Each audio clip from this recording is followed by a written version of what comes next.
रूस यूक्रेन जंग को लेकर जहां अमेरिका के राष्ट्रपति ट्रंप इसे खत्म कराने के लिए भरपूर जोर लगा रहे हैं, तो वहीं दूसरी तरफ ये जंग और बढ़ती नजर आ रही है।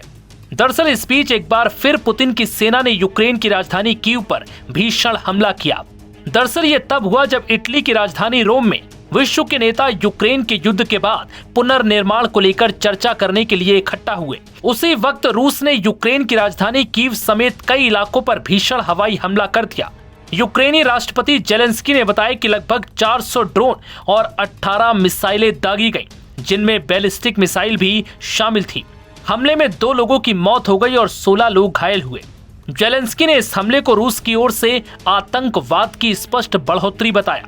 बता दें कि हमला करीब 10 घंटे तक चला और लगातार दूसरी रात रूस की ओर से हमला किया गया। ये हमला दर्शाता है कि रूस फिलहाल युद्ध विराम की बात करने के मूड में नहीं है।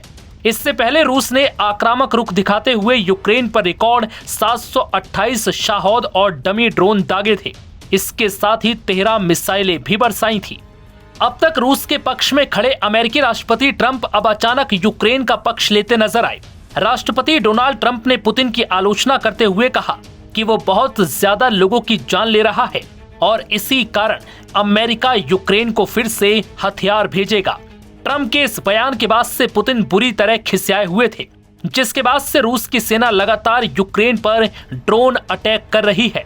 बता दें कि राष्ट्रपति बनने के पहले से ही ट्रंप रूस और यूक्रेन का युद्ध रुकवाने का वादा कर रहे थे, लेकिन इसके बावजूद अब तक करीब 6 नाकाम कोशिशें कर चुके ट्रंप रूस और यूक्रेन का युद्ध रुकवाने में नाकाम साबित रहे हैं।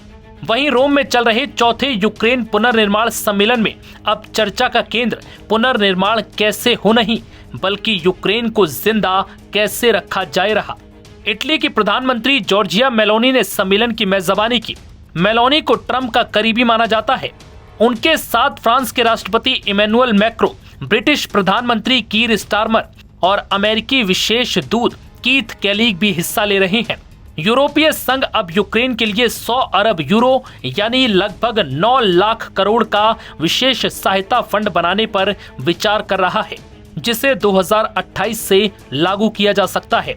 यूक्रेन के प्रधानमंत्री डेनिस शिमहॉल ने बताया कि 2026 तक देश को 40 अरब डॉलर से ज्यादा के बजट घाटे का सामना करना होगा, जिसे बाहरी मदद से ही पूरा किया जा सकता है।